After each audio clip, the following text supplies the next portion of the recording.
Bonjour frères et sœurs, j'espère que vous allez bien, j'espère que tu vas bien, toi qui écoutes ce message. Alors que tu écoutes ce message le dimanche ou le lundi de Pâques, eh bien fais une chose aussi de ton côté, prépare-toi à le partager, ok? Ce message, donc comme je l'ai dit déjà plusieurs fois, va parler de Pâques. Alors bien sûr, nous sommes dans cette période-là et nous voulons nous rappeler que Jésus-Christ est venu, on ne parle pas des œufs de Pâques ou des lapins, mais Christ est venu tout du moins, il a vécu sur terre et il a tenu ferme en tant que Jésus, en tant qu'homme, jusqu'au bout. Il n'a pas fait sa volonté, mais il a fait la volonté de Dieu. Bon, juste, je reprends le fil de ma pensée. Pâques, la venue de Christ sur terre, et qui est devenu Jésus, qui est mort et qui est ressuscité le troisième jour.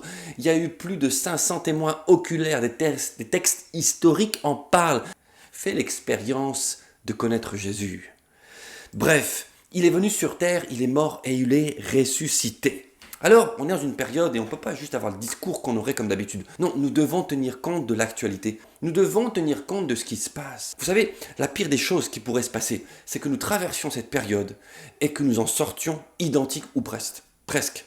Parce que ce que nous désirons dans cette période va aussi se sentir par nos paroles. J'en reviendrai là-dessus après, mais en finalité, si notre prière c'est de dire « Seigneur, je te prie que ce pays aille mieux, je te prie que l'économie reprenne, je te prie Seigneur que tout revienne comme avant, je te prie qu'on puisse revenir un peu à notre vie, on avait des biens, on pouvait acheter ce qu'on voulait, on pouvait sortir où on voulait, mais on se trompe. Si tu penses ça, tu te trompes. » Mais Dieu connaît toutes choses.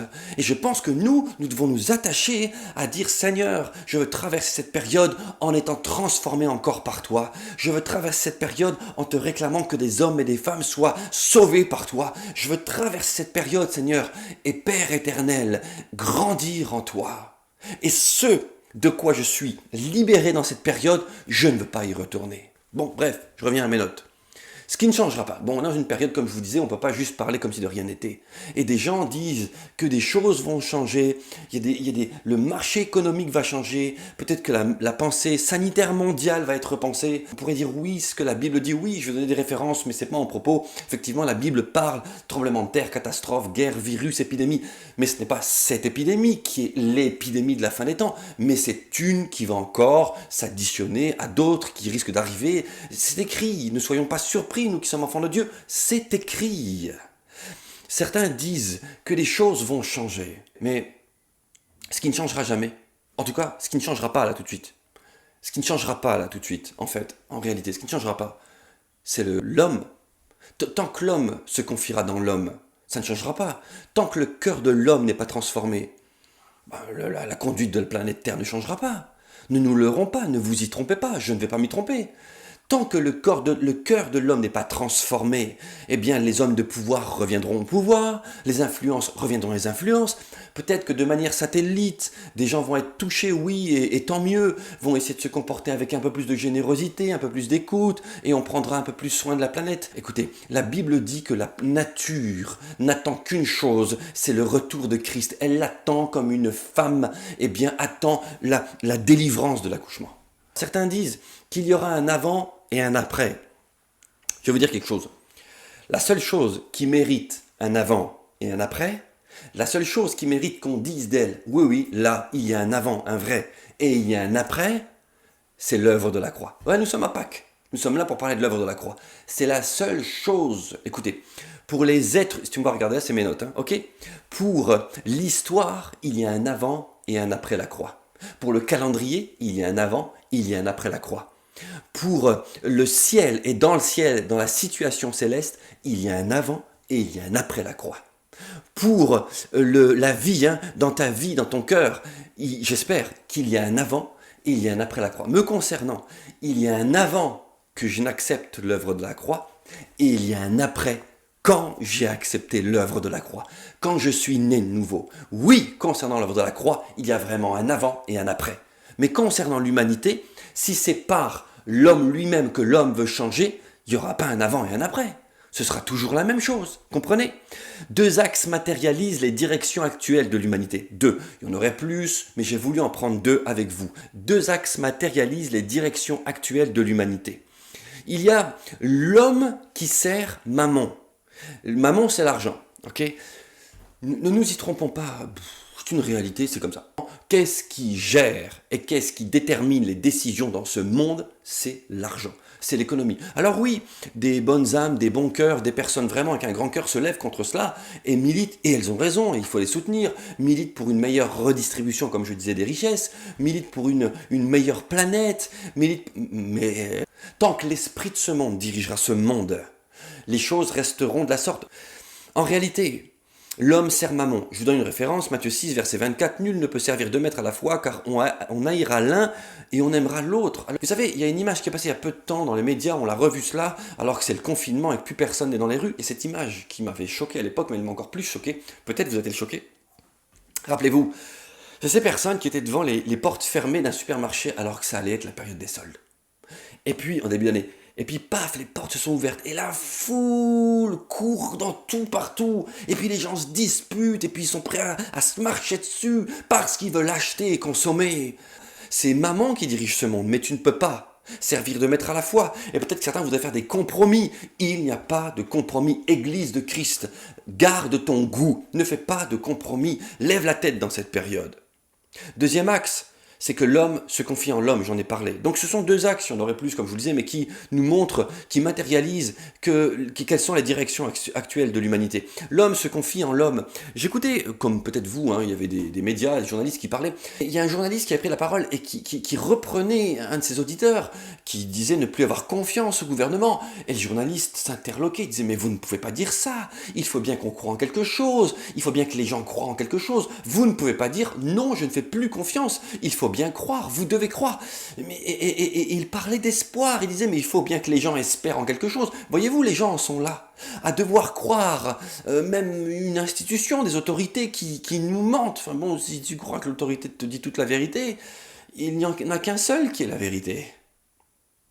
Bon, ok. Et donc du coup, un autre journaliste disait ceci, il était étonné, puis il disait, vous vous rendez compte qu'il y a des politiciens, pareil, je tairai les noms, c'est pas la peine, mais qui ont dit que s'il fallait mentir pour préserver le gouvernement, eh bien ils le feraient. On en est là. On en est là. C'est ce qui se passe quand l'homme dirige l'homme. C'est ce qui se passe quand l'homme se confie en l'homme. Il n'y a rien de vraiment vrai. Oui, comme je le disais, peut-être que les choses iront mieux, mais non, ce ne sera pas durable. Tant que le cœur de l'homme n'est pas transformé, il n'y aura pas un avant et un après. Il y aura un avant et un après sur l'économie, sur la façon de vivre, sur les réflexions, mais dans cet avant et cet après, l'homme de pouvoir s'en sortira.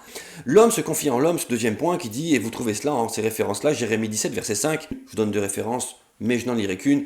Jérémie 17, verset 5, ainsi par l'Éternel, maudit soit l'homme qui se confie dans l'homme, qui prendra la chair pour son appui et qui détourne son cœur de l'Éternel. Jérémie 17, verset 5. Bon, bah tant que j'y suis, je vous lis la deuxième. Psaume 118, verset 8.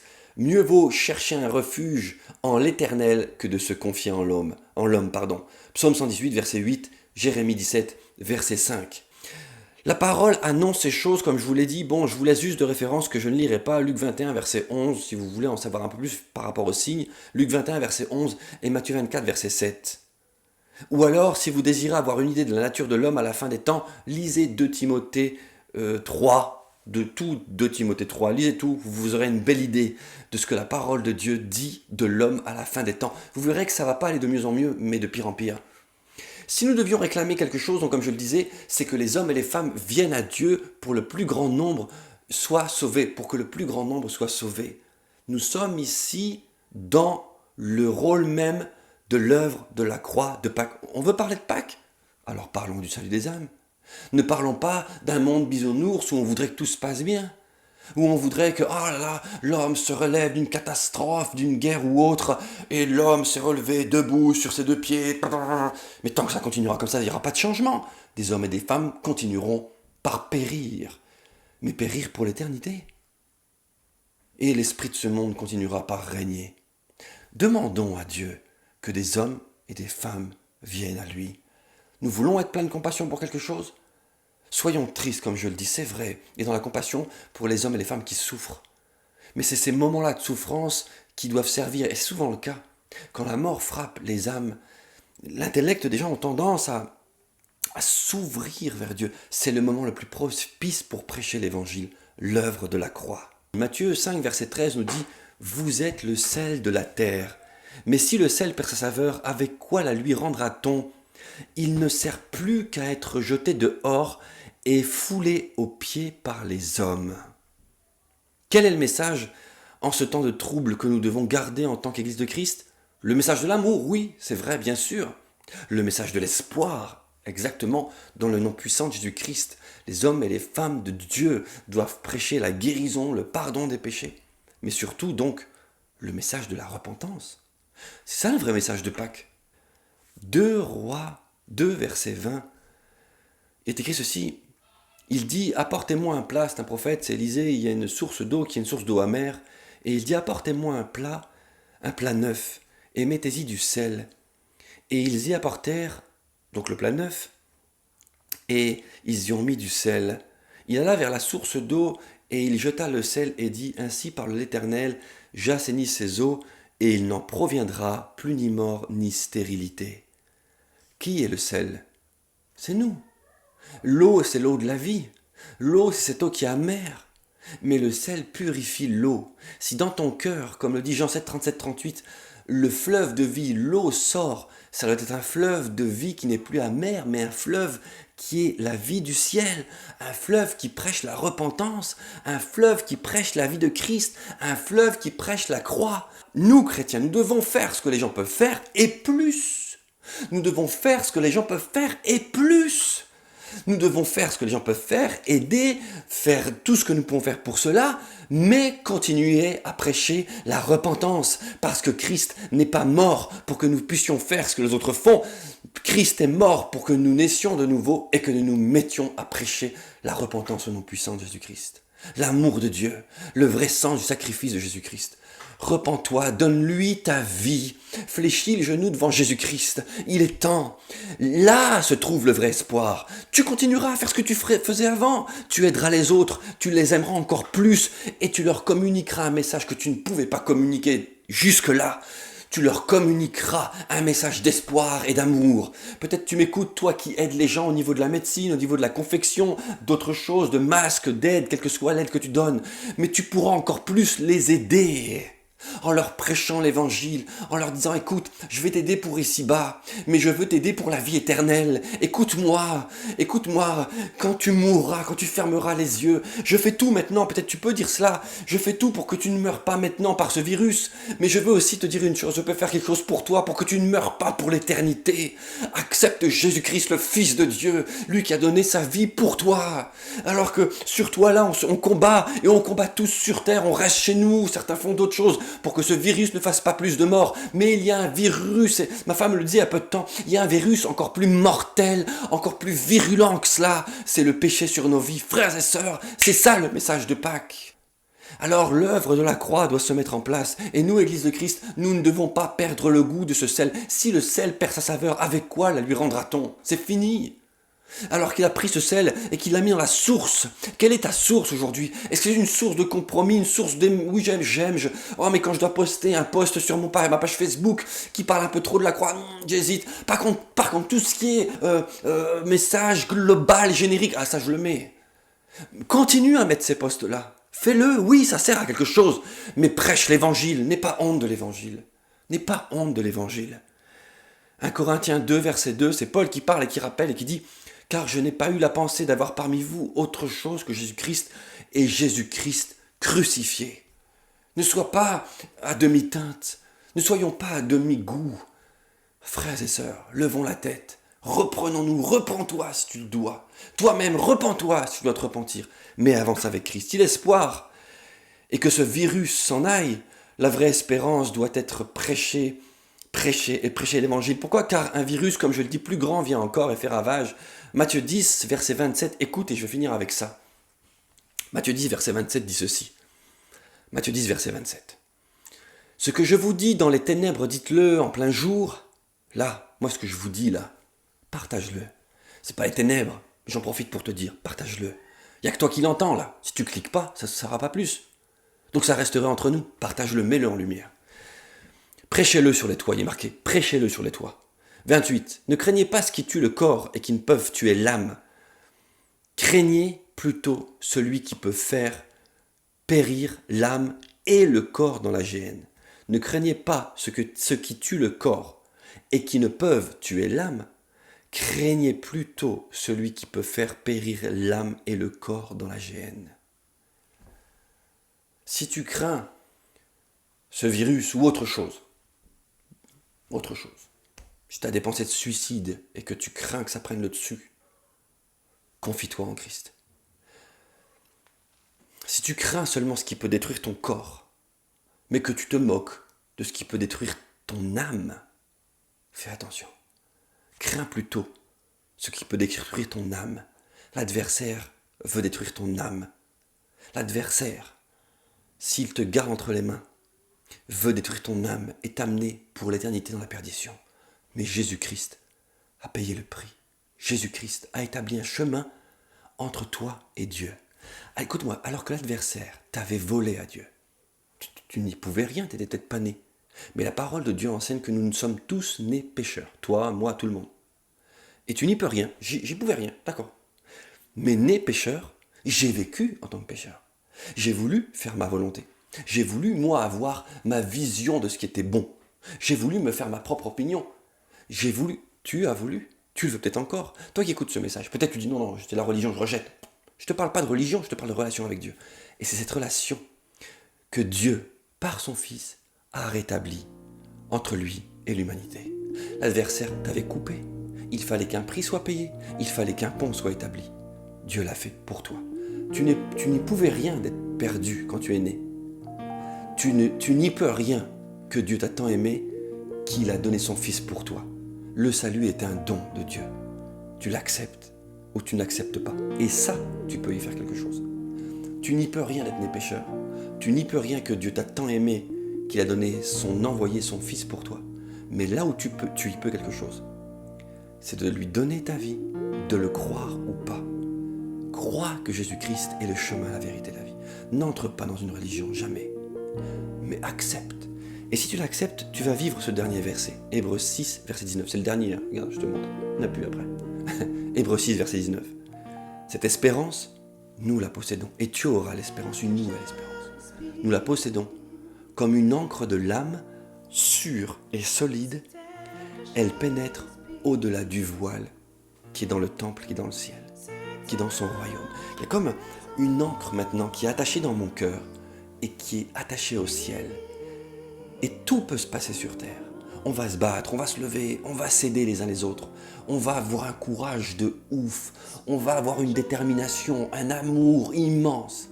Mais surtout, on va continuer à prêcher la repentance, à prêcher l'évangile de Christ, à prêcher le royaume de Dieu.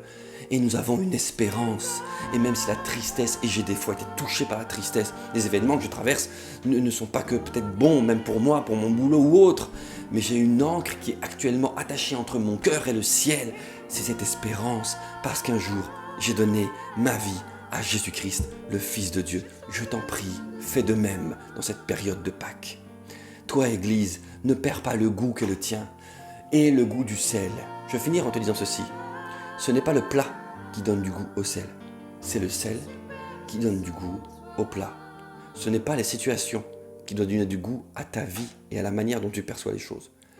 C'est celui qui vit en toi qui doit donner le goût au reste de ceux qui t'entourent dans cette situation. Communique cela. Que Dieu te bénisse.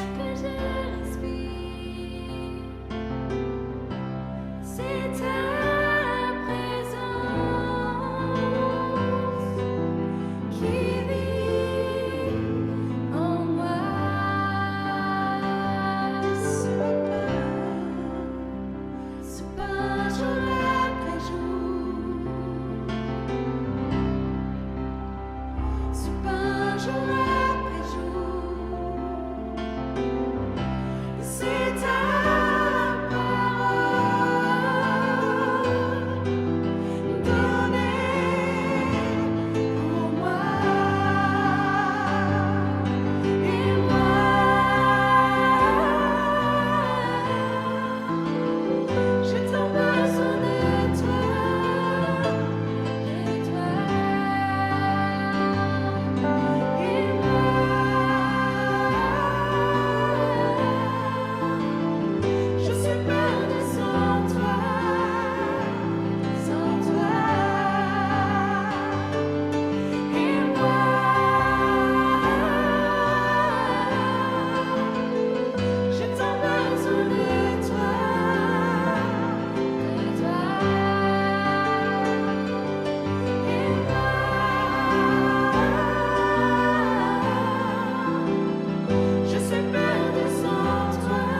Seigneur, nous reconnaissons avoir besoin de toi. Seigneur, nous reconnaissons que tu es notre bien le plus cher. Alors nous nous attachons à toi pendant cette période. Nous nous attachons à toi, Seigneur Dieu. Nos cœurs sont fixés sur toi. Renouvelle les forces de chacun. Renouvelle les cœurs de chacun. Parce que sans toi, Seigneur, nous sommes perdus. Nous avons besoin de ta lumière comme ce soleil qui brille dans nos vies. Seigneur, envoie ton Saint-Esprit. Continue à renouveler nos vies, Seigneur Dieu. Nous te bénissons, nous te louons. Et nous disons que le nom du Seigneur soit béni, que ta guérison envahisse les maisons, que ta présence envahisse chaque foyer. Je proclame la puissance de l'œuvre de Jésus-Christ sur ta vie maintenant. La puissance de l'œuvre de la croix est en route. Nous avons besoin de Dieu, nous savons qu'il agit maintenant. Alors que nous sommes séparés à distance, nous sommes unis par l'Esprit de Dieu. C'est son Esprit qui est en nous et qui nous vivifie maintenant.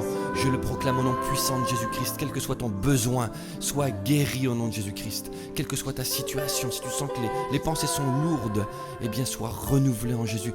Fixe les yeux sur Jésus. Dis-le lui, j'ai tant besoin de toi, Seigneur. Je m'attache à toi, Seigneur Dieu. Que le nom du Seigneur soit béni. Nous le proclamons. Que cette prière envahisse nos cœurs et nous encourage. Au nom de Jésus-Christ.